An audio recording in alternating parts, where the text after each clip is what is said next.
nang babaguhin. Wala. Madilim eh pag nandito. Ang dragon ng itlog. Sa baba ng... Laki ng itlog ng dragon. Ang ganda tignan ng dagat, oh. Puro puti. Oo. Buti pa si Ano Senyo. yung dagat, ane? Oo. Kanina pagpunta natin. Maganda nga yung dagat eh.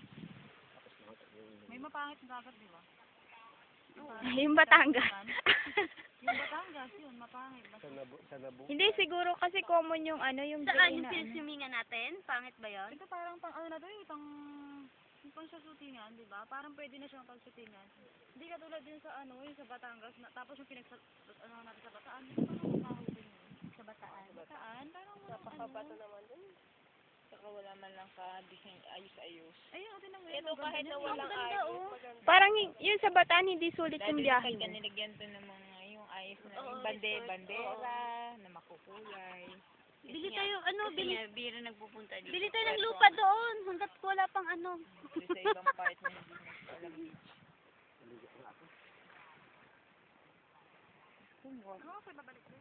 Saan? Dadaan pa tayo ng pier, kakausapin natin yung ano, kung pwede tayo Doon tayo maligo sa banda doon sa atin. Sa atin nga. Pero sa highway na. Bakit? Mamaya na, nakakainit na eh. Kasi hindi mo rin naman alam kung ano.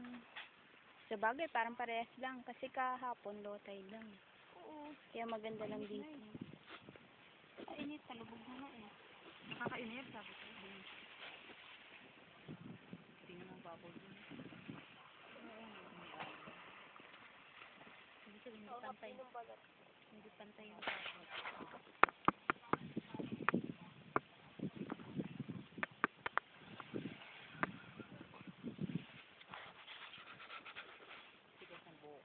Magkaiba na rin kulay ng dipdip ko. Asin.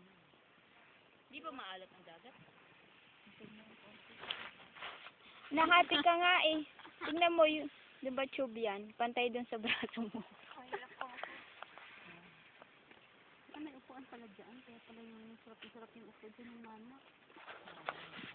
Parang nga nagde-date yung kaninang dalawang mama dyan eh.